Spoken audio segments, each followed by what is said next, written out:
Hey guys, welcome to Get Busy Watching. I'm your host, Honest Dan. Let's talk movies.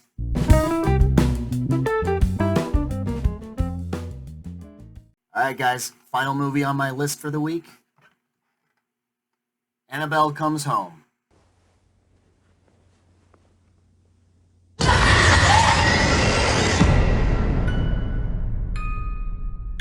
The film is written and directed by Gary Dauberman, making his directorial debut, but has previously written the two Annabelle films, The Nun, It, and the upcoming It Chapter 2. The main cast includes McKenna Grace from Fuller House and Gifted, Madison Iseman from Jumanji, Welcome to the Jungle, and will be in the upcoming Jumanji The Next Level. There's also Katie Sheriff. I have no idea how to pronounce her name. I'm so sorry. I am also not familiar with her work. But finally, we have Conjuring veterans Vera Farmiga and Patrick Wilson. Initial impressions regarding the movie, I would have to say, it's not bad. I'll take it over Curse of La Llorona. Take it over The Nun. Certainly take it over the first Annabelle movie. Yeah, but I honestly don't think it's that bad. It's not great. It certainly doesn't hold a candle to the actual Conjuring films, but it's not a half-bad movie. And I also have to admit that the idea behind this movie is incredibly ingenious. Take Annabelle, the most famous of all of the Warrens' monsters, and have it be responsible for unleashing all of the monsters within the artifact's room upon the Warren house. So let's start with the stuff that I liked. Well, you know it's a good thing if I'm doing this the entire time. I admit, if I'm genuinely scared by a movie, I have to cover my ears. And if I'm really freaking out, both of them. And I have done both while I watch this movie. A little embarrassing to say I don't always do well with horror films, but I have seen horror films where I'm just like, okay, just try and scare me. And they fail at doing that. This movie did not do that. It had some legitimate good scares in here. There are quite a few jump scares, but I won't say that it's laced in them, like it has a fetish for them. But it does substitute bad jump scares with some pretty creepy visuals. If you remember a moment in The Conjuring 2 where the shadow of the nun is like walking along the walls and then stops at a painting of itself, and that's when it appears from behind the painting. This shot is actually replicated, but in a pretty cool way. So by this point in the story, Annabelle's been unleashed and has unleashed all the monsters from the artifact room. One of the key monsters that makes a repeat appearance is the bride.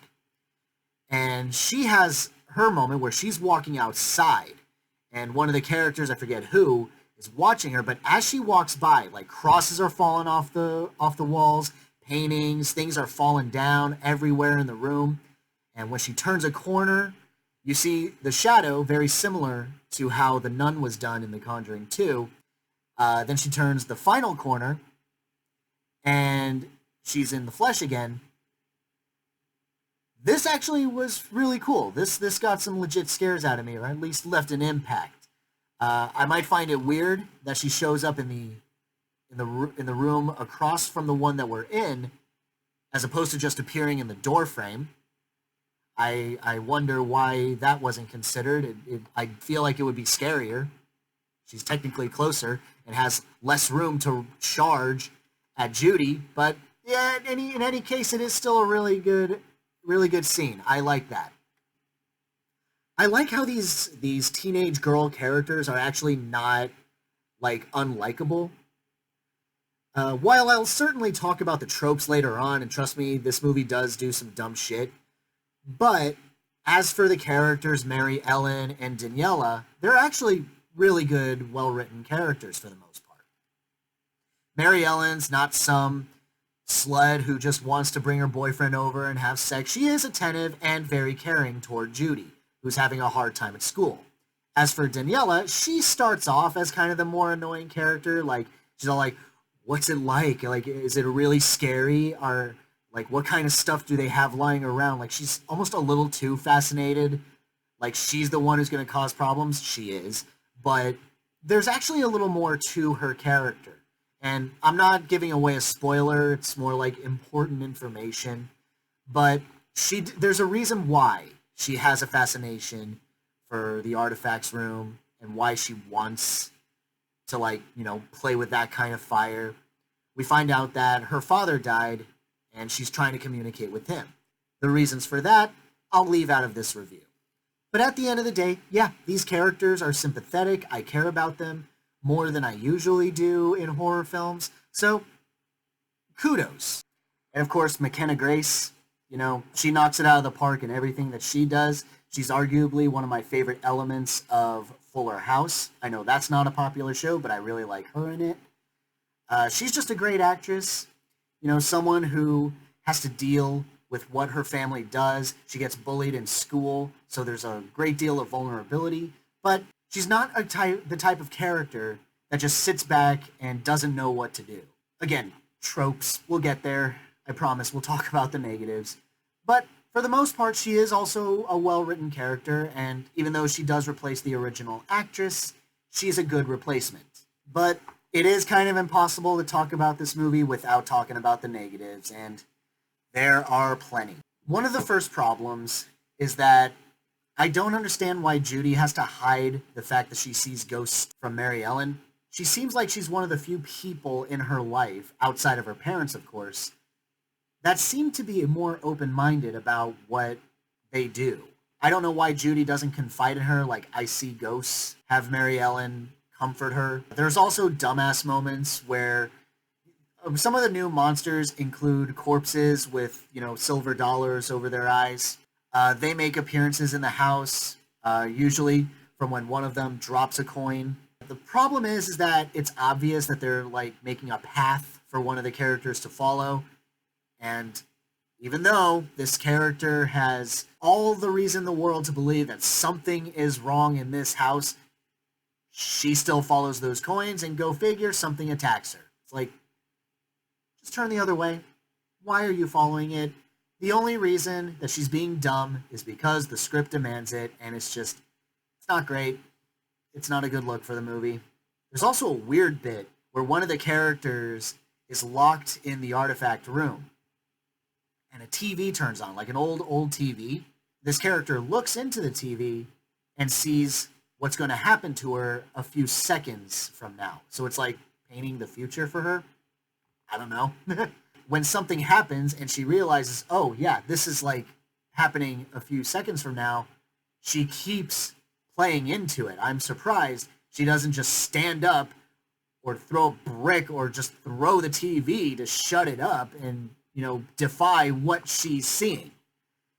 That didn't make a whole lot of sense to me.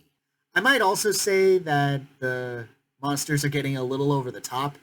Like, there's a ghost werewolf in this movie. You tell me.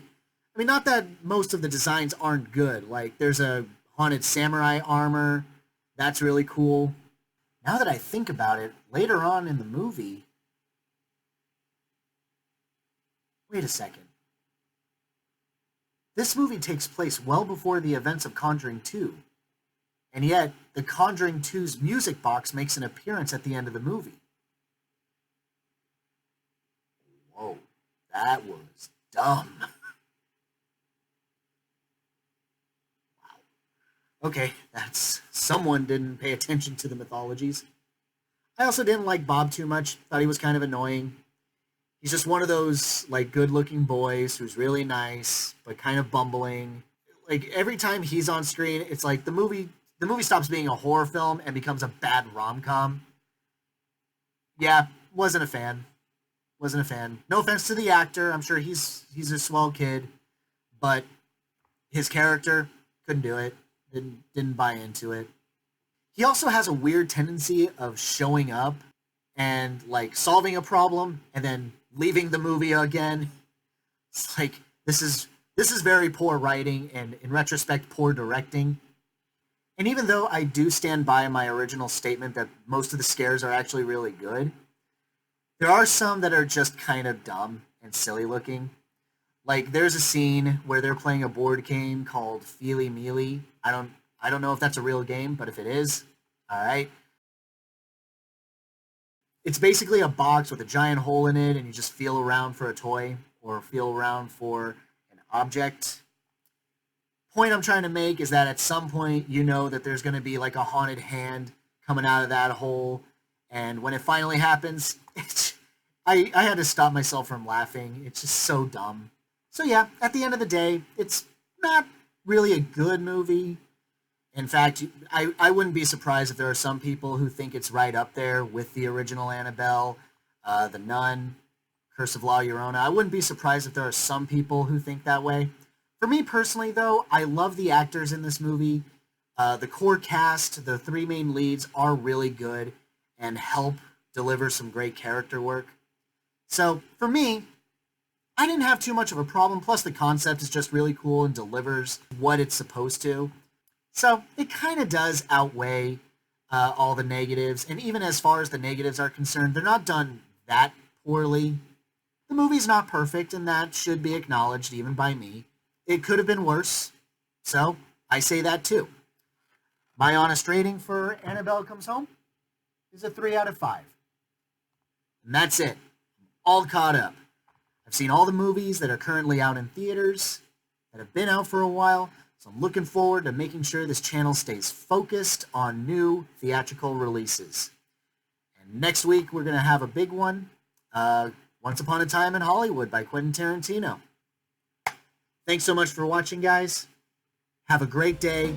Hope to see you soon.